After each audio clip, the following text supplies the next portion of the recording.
नमस्कार, मैं हूं अभिषेक त्यागी।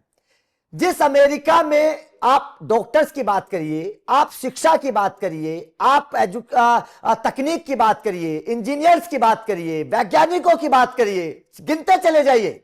जिस अमेरिका में भारतीयों का बहुत बड़ा योगदान था, अब तो अमेरिका की राजनीति में भी भारतीयों का बहुत बड़ा योगदान है।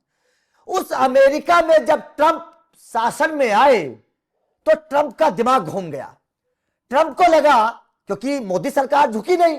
मोदी सरकार ने बोला कि भाई साहब आप अपने देश के हो गए, हमें भी तो अपनी ताकत है। मोदी सरकार ने बोला कि ठीक है, हम नहीं झुकने वाले हैं, आप बेशक कुछ भी कर दीजिए। तो ट्रंप इतना चिढ़ गए मोदी सरकार से कि टैरिफ पर टैरिफ, टैरिफ पर टैरिफ, टैरिफ पर टैरिफ लगाते चले गए। आलम यह हुआ कि चिढ़, देखिए समझिए, ट्रंप की चिढ़ का आलम यह हुआ कि सामान पर तो टैरिफ लगाया, जो बच्चे पढ़ने के लिए जाते थे, स्टूडेंट थे, जो भविष्य थे, उन बच्चों के जाने पर भी टैरिफ ठोक दिया। और टैरिफ भी इतना जबरदस्त लगाया कि अमेरिका की तरफ जाने से बच्चे मुकरने लगे कि हम अमेरिका नहीं जाएंगे। यह ट्रंप की चिढ़ थी भारत से, यह ट्रंप की ईर्ष्या थी मोदी सरकार से, क्योंकि मोदी सरकार झुकने के लिए तैयार नहीं थी। लेकिन सच्चा दोस्त वो होता है जो अपने दोस्त का सही वक्त पर साथ दे, और यह दोस्त है रूस। आपको पता है ना, ट्रंप ने मना किया था कि रूस से तेल मत लो। मोदी सरकार ने बोला कि हम तो लेंगे, आप चाहे कुछ भी कर लीजिए। ट्रंप चिढ़ गए, उसी की चिढ़ थी, टैरिफ लगाया। अब पुतिन भारत आए।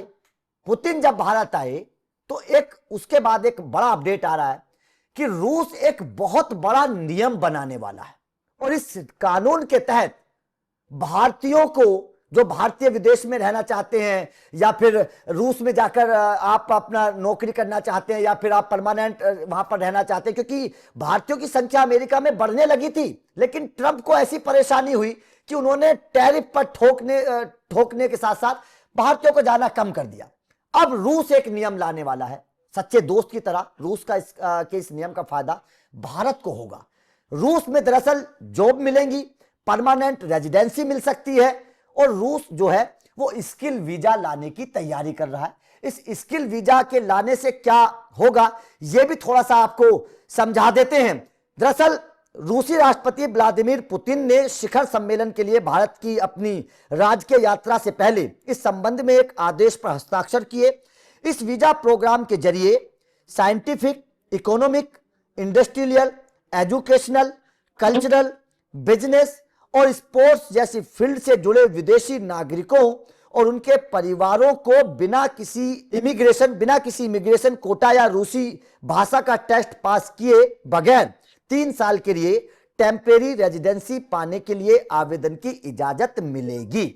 मतलब साफ है कि रूसी राष्ट्रपति पुतिन ने यह रास्ता साफ कर दिया कि आप अगर रूस जाना चाहते हैं तो आपको अब रूसी भाषा बोलने की जरूरत नहीं है, कोई टेस्ट देने की जरूरत नहीं है, आपको सीधे एंट्री मिलेगी। पंकज सर, कैसे देख रहे हैं इस फैसले को? क्या ट्रंप के उस टैरिफ के बाद भारतीयों को थोड़ी राहत मिलेगी कि हाँ चलिए अमेरिका ना सही, रूस सही, वहां पर जाकर काम कर लेंगे? अभिषेक, भारत के दिमाग की हर जगह डिमांड है। बिल्कुल, यहाँ के लोग जहां भी जाते हैं उस देश के उत्थान में कंट्रीब्यूशन होता है इनका। बिल्कुल सही बात है। भारत के लोग कहीं बाजारों में बम नहीं लगाते, हाँ, या कहीं फटते नहीं है। जब भारत का हिंदू कहीं जाएगा तो या तो व्यापार करेगा या नौकरी करेगा, उस देश के जीडीपी में कंट्रीब्यूट करेगा। अब डोनाल्ड ट्रंप ने जब यहाँ पे प्रतिबंध लगाया, ठीक है, वो उन्होंने एक फिक्स्ड प्राइस रखा कि इतना पैसा देना पड़ेगा तभी आपको अमेरिका की नागरिकता मिलेगी। उसके बाद से रूस ने नहीं, कम से कम 10 देशों ने यह कहा है कि हमारे यहाँ भारतीयों को भेज दो, बहुत जरूरत है। और उसमें रशिया भी है, इजराइल भी है, इवन चाइना भी है। चाइना भी कह रहा है कि अपने टेक्निकल एक्सपर्ट्स को हमारे यहाँ भेजो, कोई दिक्कत नहीं। तो डिस्ट्रीब्यूट थोड़ा हो गए हैं। पहले जहां सिर्फ अमेरिका जाते थे तो अब थोड़ा सा ऑस्ट्रेलिया चले जाएंगे, थोड़ा इंग्लैंड चले जाएंगे, थोड़ा इजराइल चले जाएंगे, रशिया चले जाएंगे, चाइना चले जाएंगे। ये जिनको जाना है वो तो जाएंगे ही, और टैलेंट को तो कोई रोक सका नहीं। अब आते हैं ये मूल मुद्दे पर, आज का विषय क्या है। जब इस बार व्लादिमीर पुतिन आए यहाँ पे तो हर मुद्दे का कवरेज नहीं हो सका। इंडिगो वाला जो सारा कुछ विवाद आ गया था, लेकिन शायद आपको पता नहीं हुआ कि वो अपने यहाँ के कई कंपनियों के सीईओ को लेके भी आए थे, और व्यापार, एग्रीकल्चर, ये सब को लेके बहुत सारे समझौते हुए। उन्हीं समझौतों में से एक समझौता ये था कि आप अपने यहाँ के टेक्निकल स्टाफ, जैसे इंजीनियर हो गए, या फिर दूसरे मामलों में एक्सपर्ट डॉक्टर्स हो गए, और भी जो एक्सपर्ट भेजो, हम तुरंत उन्हें नौकरी देंगे। और इतना ही नहीं, हम 3 महीने तक टेम्पररी रेसिडेंसी भी उनको देंगे, और उसके बाद परमानेंट नागरिक भी बनाएंगे उनको अपने यहाँ का। वो रशियन नागरिक। पहले ये नियम था कि अगर आप रशिया में जाते हैं तो आपको रशियन भाषा आनी चाहिए, लेकिन वो बाध्यता भी समाप्त कर दी। कहा कि देखिए, वो रशियन भाषा उन लोगों के लिए था जो आके यहाँ पे कुछ नया सीखेंगे। यहां तो सीखे हुए इंजीनियर आ रहे हैं। अब बात रही लैंग्वेज का, तो लैंग्वेज तो हम सिखा देंगे 3 महीने में। 3 महीने का टेम्पररी रेसिडेंसी है। तो ये एक बड़ा बदलाव है। और एक मैं और आपको महत्वपूर्ण बात बता रहा हूं। रशिया ने कहा कि हम 10 लाख भारतीयों को अपने यहां नौकरी देंगे। 10 लाख आ जाओ। बहुत बड़ी संख्या। बस यही है कि हाँ, यही है कि आपको कुछ ना कुछ टेक्निकल नॉलेज होना चाहिए, कुछ डिग्री होनी चाहिए। ऐसे नहीं, मजदूरी करने के लिए सिर्फ नहीं, उसके लिए अलग प्रोविजन है, उसके लिए बुला रहा है। लेकिन नहीं, इनको चाहिए व्हाइट कॉलर प्रोफेशनल्स। और व्हाइट कॉलर प्रोफेशनल्स भारत से ज्यादा बेहतर कोई सप्लाई कर नहीं सकता पूरी दुनिया में। इसलिए यह समझौता हुआ है। तो अब रशिया में नौकरी पाना और आसान हो गया है।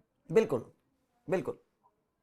और पहले एक चीज और मैं बता दूं कि जो डॉक्टरी वगैरह पढ़ते थे रशिया में, तो दोनों जगह, जैसे भारत से डॉक्टरी पढ़ के गए तो रशिया में एक एग्जाम देना होता था, तब वहां प्रैक्टिस कर सकते हो। और रशिया से पढ़ के आते थे भारत में, तो यहां भी एक एग्जाम देना होता है। भारत में तो अभी भी एग्जाम होगा, लेकिन रशिया ने उस एग्जाम की बाध्यता समाप्त कर दी है। जैसे यहाँ का जो डॉक्टर है ना, अगर जाए तो वो वहां डायरेक्ट प्रैक्टिस कर सकता है, कोई दिक्कत नहीं। अगर आपको रशियन भाषा आती है, आप अगर मरीज को देख सकते हो तो कोई दिक्कत नहीं। और भी बहुत सारे फील्ड में बदलाव हुए हैं। मैं देख रहा था कि कौन कौन से फील्ड में ये लोगों को बुलाया गया है। तो साइंटिफिक समझ वाले लोग, इकोनॉमिक्स से रिलेटेड लोग, इंडस्ट्री से रिलेटेड लोग, एजुकेशन से रिलेटेड लोग, कल्चरल मतलब कलाकार लोग, बिजनेस करने वाले, स्पोर्ट्स जैसे फील्ड से जुड़े, ये सारे लोग आ सकते हैं।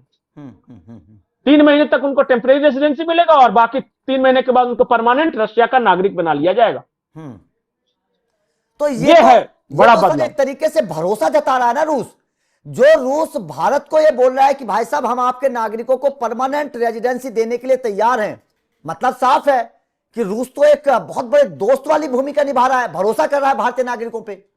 बिल्कुल। और नहीं, जो टैरिफ लगाया था ट्रंप ने, उसके बाद जितने देश थे, चाइना ने कहा था कि आपको कितना नुकसान हुआ है ट्रंप के टैरिफ से, हमारे यहां सामान भेजिए, हम सब खरीद लेंगे। रशिया ने कहा था हमारे यहां भेज दो, हम खरीद लेंगे। बहुत सारे ऐसे देश आए थे, कहा था कि ये ट्रंप को करने दो, लेकिन जितना आपको नुकसान हुआ, जो सामान ट्रंप नहीं खरीद रहा है, पुतिन ने कहा कि मेरे यहां भेज दो, मैं खरीद लूंगा, पेमेंट मैं दूंगा। अब बताओ, अब क्या दिक्कत है। एक और समझौता हुआ है। पहले क्या था कि यहां से भारत से कोई भी माल पहुंचता था रशिया, तो उसको पूरा घूम के और 22 दिन लगता था।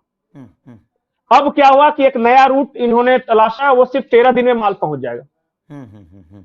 मतलब ट्रांसपोर्ट चार्ज भी उसके बाद हाँ, अरे समय बचेगा, सबसे बड़ी बात समय बचेगा, कम खर्च में पहुंच जाएगा माल।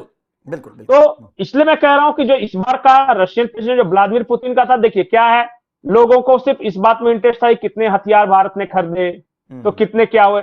अरे हथियारों के अलावा भी अब, पहले क्या, रशिया और भारत का जो रिश्ता था वो बायर और परचेजर वाला था कि हम हथियार देंगे आप खरीद लो, या हम टेक्नोलॉजी देंगे आप बना लो अपने यहाँ। अब मल्टी डायमेंशनल इसको किया जा रहा है।